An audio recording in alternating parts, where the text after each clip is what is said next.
Assalamualaikum warahmatullahi wabarakatuh. Teman-teman, jumpa lagi, kita ngevlog lagi. Udah lama nggak ngevlog di rumah nih gitu ya.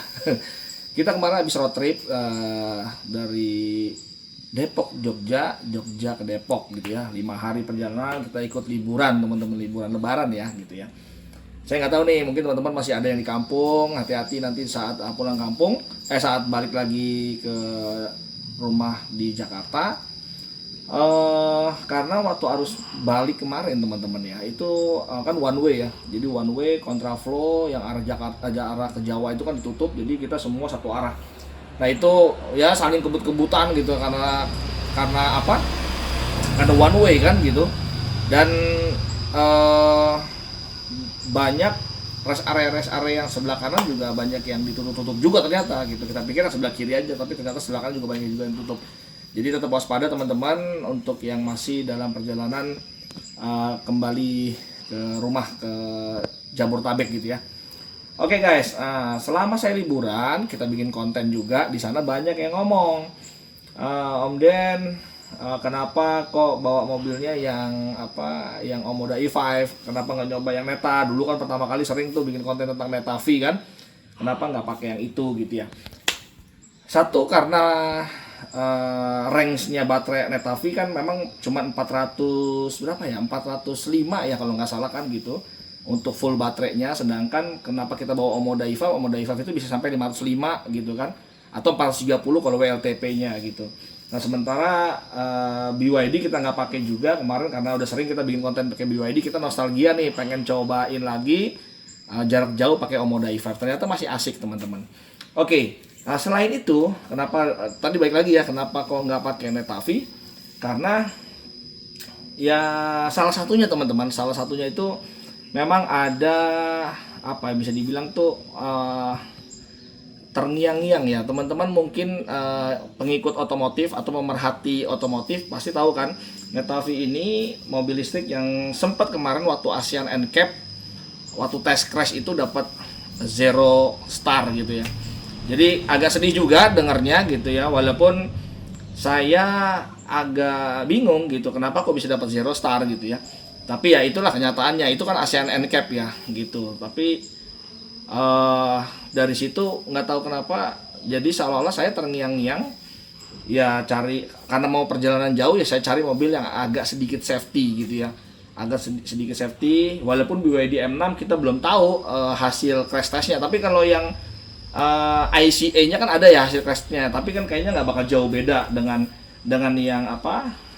yang listrik ya untuk M6 ya, karena kan dia basicnya sebenarnya mobil ICA yang dijadikan listrik gitu. Jadi saya prefer, apalagi yang Omoda itu udah ada hasil crash test-nya teman-teman. Jadi saya prefer cari yang lebih aman gitu. Kenapa saya nggak bawa Neta V ya? Tadi karena perjalanan jauh kita nggak tahu kejadian apa nanti di jalan. Saya akan lebih prefer cari yang lebih safety. Nah, ini menarik teman-teman. Kenapa bisa dibilang Neta V ini kok dapat 0 star gitu ya saat crash test gitu. Nah, saya akan coba kulik sedikit ya. Ini tidak untuk menjatuhkan tidak menjatuhkan brand. Neta ini saya jujur ya, Neta ini terlepas dari hasil crash test dan segala macamnya, itu mobil yang sangat enak, mobil yang nyaman menurut saya juga, dan jarang problem. Jujur aja, dari mobil saya punya Omoda E5, Wuling Air EV, saya punya BYD M6, semua electric vehicle saya yang paling jarang rewel adalah Neta V teman-teman. Tuh ya, ingat. Justru saya sebenarnya lebih senang dengan Neta V karena Neta V ini jarang problem. Istri saya kalau pakai setiap hari juga nggak pernah tuh ngeluhin ini nggak pernah teman-teman. Jadi Neta V ini mobil yang selama ini kita pegang bener-bener zero komplain, nggak pernah komplain gitu. Nah tetapi kalau bicara ngomong safety ya baik lagi tadi teman-teman ya, karena apalagi memang mobil Neta V kita ini belum ada ADAS-nya. Itu salah satu faktor kenapa saya bawa mobil yang safety tadi ya. Jadi saya bawa Omoda E5 atau misalkan BYD M6 karena memang dia ADAS-nya lebih komplit. Yang ini belum ada ADAS-nya. Tetapi balik lagi tadi, kenapa saya terngiang-ngiang dengan 0 star tadi, hasil ASEAN NCAP tadi. Nah, saya coba menelisik teman-teman, kita coba buktikan ya. Salah satu kenapa dapat poin zero star gitu ya teman-teman. Itu salah satunya saya akan kasih nih, saya akan bandingkan antara mobilnya. Nah, sebenarnya saya ada dua mobil di sini. Ada mobil Netafee-nya ada dan mobil BYD M6. Nah, jadi saya coba bandingkan ya. Ini saya tidak menjatuhkan, tetapi saya hanya membandingkan aja bahwa M6 seperti apa, teman-teman nanti bisa menilai Netafee seperti apa. Dari segi safety-nya, mungkin safety ini yang akan bisa mempengaruhi banyak sekali hasil tadi. Kenapa bisa jadi crash testnya itu 0 star gitu ya. Itu mungkin salah satunya teman-teman. Oke, biar nggak lama-lama teman, kita coba di bagian mananya sih saya mau kulik kenapa kok dia jadinya dapat bintang 0 bintang gitu ya. Oke guys, kita langsung ke mobil ya. Oke guys, nah sekarang kita udah di dalam kabinnya mobil ya. Nah, ini mobil Netafee teman-teman. Jadi kenapa saya ambil satu poin aja untuk unsur safety ya teman-teman ya. Di mobil itu kan jelas unsur safety pertama adalah seat belt nih teman-teman. Nah seat belt ya. Nah seat belt ini adalah penolong pertama gitu ya. Jadi kalau di crash test itu kayaknya seat belt itu jadi nomor 1 juga teman-teman. Jadi satu penilaian gitu ya.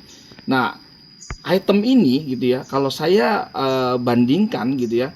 Atau gini deh, saya mau jelaskan dulu bahwa safety belt ini fungsinya kan memang dia sebenarnya selain untuk menjaga posisi badan kita gitu ya, supaya tidak terpental keluar gitu ya. Misalkan terjadi crash kita tidak terpental keluar gitu ya. Nah, di berkembangnya zaman teman-teman, di berkembangnya zaman itu teknologi safety belt itu nggak cuma hanya sekedar buat menahan supaya orang itu nggak terpental teman-teman. Ya gitu ya. Teman-teman bisa bayangin kalau terjadi crash test itu berarti kan ada impact ya, ada tabrakan, ada impact gitu, benturan. Nah saat benturan itu kan mungkin pala kita bisa kena ini ya. Jadi saat airbag ini mengembang, tetapi kan berbarengan dengan kita ada gaya dorong kan, badan ini akan ke depan. Bisa jadi pemukul kita kena setir juga gitu ya. Jadi duluan mana nih antara airbag mengembang dengan gaya dorong body kita ke depan teman-teman. Nah inilah fungsi safety belt. Nah safety belt itu sebenarnya memang sudah didesain ada yang namanya mekanisme. Jadi ada secara mekanikal teman-teman nih seperti ini ya. Ini kita secara mekanikal ini ada ya teman-teman dan teknologi di dalam safety belt itu ada namanya pendulum ya, pemberat gitu. Pendulum itu ini secara mekanikal dia harus bisa mengelok teman-teman. Jadi kayak gini ya. Nah ini nih. Ini kalau misalkan kalau kita bergerak begini sih normal nggak apa-apa. Tapi kalau kita misalkan ini bergerak ke depan terlalu cepat, ini harus ngunci secara mekanikal, teman-teman. Lihat nih ya. Nah tuh lihat. Tapi kalau kita dorong enggak tuh.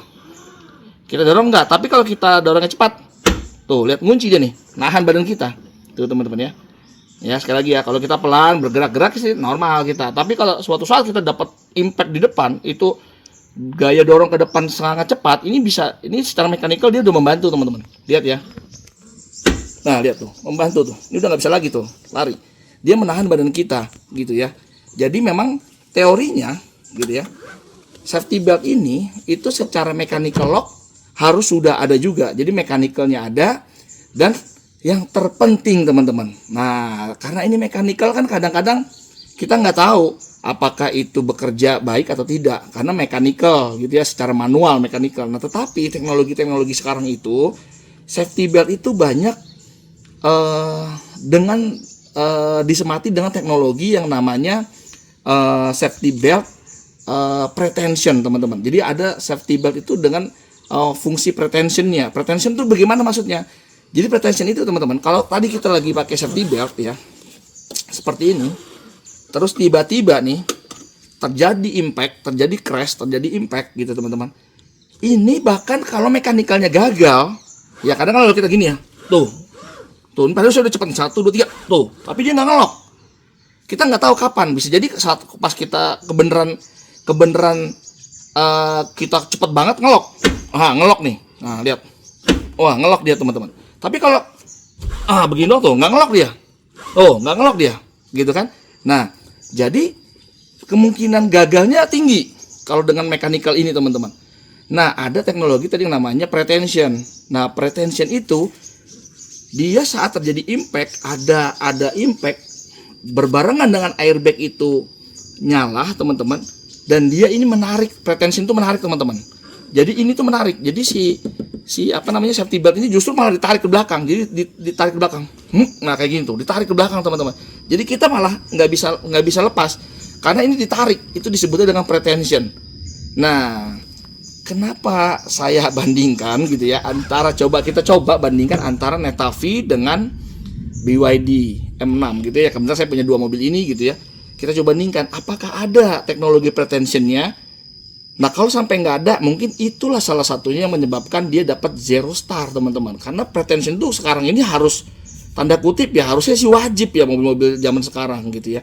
Karena pretension itu ya tadi fungsinya, apalagi sudah ada airbagnya, saat terjadi impact, pretension itu langsung bekerja ya, langsung menarik badan kita supaya kita tidak terbentur dengan depan, begitu teman-teman. Oke ya, kita coba bandingkan sekarang. Yang penting teman-teman tahu maksud saya dulu bahwa safety belt itu harus ada teknologi pretensionnya, karena itu mungkin salah satu faktor yang menyebabkan ya mungkin dapat 1 bintang, 2 bintang, 3 bintang begitu ya. Kalau nggak ada pretensionnya, mungkin itulah yang menyebabkan 0 star tadi teman-teman. Oke, kita coba bandingkan ya. Oke guys, nah sekarang kamera saya ambil alih. Nah kita dari BYD dulu. Tadi BYD sudah saya buka teman-teman ya.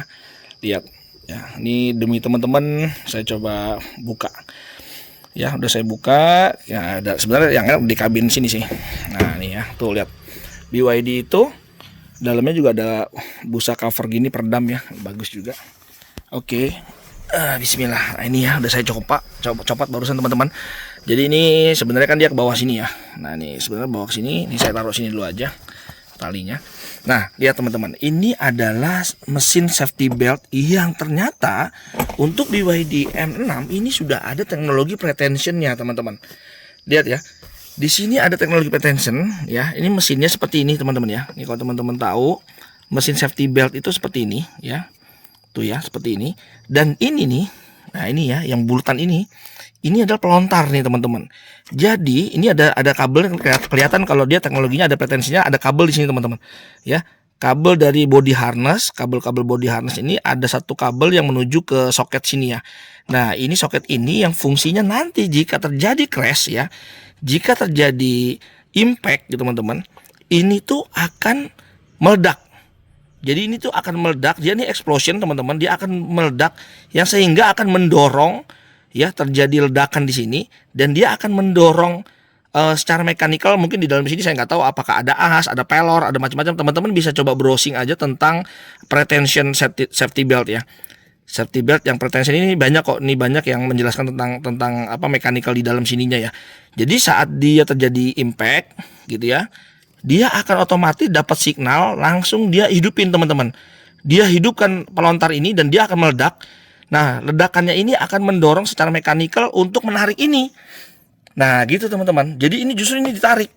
Kan ini tadi gini ya, ini kan tadi kan sebenarnya gini kan. Nah ibaratnya ini kita tarik lah gitu ya. Nah jadi saat terjadi impact ini justru malah ditarik, set. Nah ditarik ke belakang, seolah-olah begitulah ya. Jadi ini fungsinya seperti itu teman-teman. Oke ya, tuh ya jelas ya. Ini saya sudah buka. Ternyata BYD M6 ini dia aslinya gini tuh. Nah dia gini ya. Nah jadi dia ternyata ada teknologi pretensionnya. Begitu guys. Ini saya bongkar sengaja untuk edukasi ke teman-teman ya. Terutama buat yang pemilik BYD M6 biar makin makin pede bawa mobilnya. Bukan berarti kita terus ugal-ugalan ya, tapi maksudnya kita membuktikan bahwa BYD M6 memiliki teknologi pretension. Nah karena ini harusnya memang teknologi mobil sekarang sudah dilengkapi dengan ini. Oke, sekarang kita coba ke ini ya, ke Netafee teman-teman. Oke, sengaja saya ambil yang arah supir aja ya, samping supir ya. Sama sih sebenarnya untuk yang sisi driver juga sama. Cuma karena ini buka pintunya lebih gampang aja gitu ya. Oke, yang ini juga saya bandingkannya juga dengan yang samping supir. Oke, ini udah saya buka, teman-teman. Saya buka dulu yang depan. Oke, itu ya, udah saya buka juga. Nah, ini udah saya buka juga. Nah, ini cover tuh ya. Kalau ini covernya Netafee tidak ada peredam ya. Tuh lihat, beda lagi ya. Ya, mungkin dari sisi harga juga beda. Oke, Nah, kita coba bandingkan nih. Saya sudah buka teman-teman, ini kan safety beltnya ya. Ini safety beltnya. Ternyata mesinnya yang Netavi ini belum ada teknologi pretensionnya teman-teman. Jadi masih manual lock aja. Tuh lihat ya. Ternyata dia belum ada teknologi pretensionnya teman-teman. Inilah mungkin yang menyebabkan kenapa Netavi dapat 0 star ya teman-teman ya. Kayaknya sih begitu ya kalau menurut saya. Mungkin loh ya. Nah ini teman-teman ya, tuh lihat. Jadi ya mau bagaimana ya gitu ya. Karena memang tidak ada, di sini jelas ya, tidak ada kabel-kabelan, tidak ada apa namanya sumbu pelontar. Jadi nggak ada sama sekali pretension ya. Gitu teman-teman. Jelas ya. Saya nggak perpanjang lagi. Jadi buat teman-teman pemilik Netavi ya bukan patut waspada, tetapi ya kenyataannya seperti ini. Teknologi mobil listriknya untuk safety pretension safety beltnya belum ada. Ini sungguh disayangkan buat Netavi. Oke lah begitu teman-teman. Sedih juga ngelihatnya. Sedih juga ngelihatnya. Oke, kita balik dulu kameranya. Guys, begitu ya. Dibilang sedih, ya udah punya mobilnya, mau bagaimana gitu kan. Ya mungkin yang menurut saya sangat disayangkan tuh kenapa ini kan mobil kategori Netavi ini kan mobil-mobil baru gitu kan, mobil baru, maksudnya mobil yang tahun-tahun baru, bukan mobil tahun jebot gitu kan. Kalau tahun jebot mungkin wajar karena teknologinya lama, apalagi ini mobil electric vehicle ya. Jadi begitu teman-teman. Mungkin ini menurut saya kenapa Netavi itu kemarin dapat 0 star di Asiana NCAP itu ya salah satunya karena memang dia tidak disematkan di safety beltnya itu teknologi pretension tadi ya. Karena pretension itu penting banget. Kalau di mobil-mobil sekarang harusnya sudah ada gitu ya. Mobil-mobil sekarang tuh maksudnya teknologi baru tuh harusnya sudah ada. Ya tadi teman-teman bisa browsing apa itu pretension gitu ya. Karena memang itu penting sekali karena saat terjadi impact dia akan justru malah mengunci ke belakang. Jadi saat terjadi impact gitu ya, itu supaya badan kita tuh nggak ke depan. Nah bayangkan kalau tidak ada pretensionnya, walaupun dia sudah ada mechanical locknya ya, secara mechanical dia ada, tetapi mechanical itu kadang mungkin terjadi kegagalan yang sangat tinggi gitu ya. Tapi kalau dengan teknologi pretension itu dia mungkin lebih akurat. Karena kenapa? Jika terjadi crash, ada impact di depan, di situ langsung airbag menyala sekaligus pretension itu signalnya juga akan bekerja. Jadi langsung pelontarnya dihidupkan dan dia akan menarik safety belt kita ke belakang. Jadi seolah-olah badan kita justru malah dikunci gitu ya. Nah itu fungsinya seperti itu teman-teman. Mungkin itu sedikit cuap-cuap saya di siang ini karena kebenaran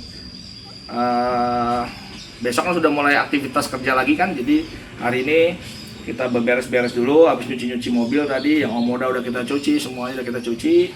Makanya keingetan ya kita bikinin kontennya seperti itu. Oke guys, gitu aja vlog singkat ini. Semoga ini bermanfaat buat teman-teman semuanya. Sampai ketemu lagi di vlog kita berikutnya.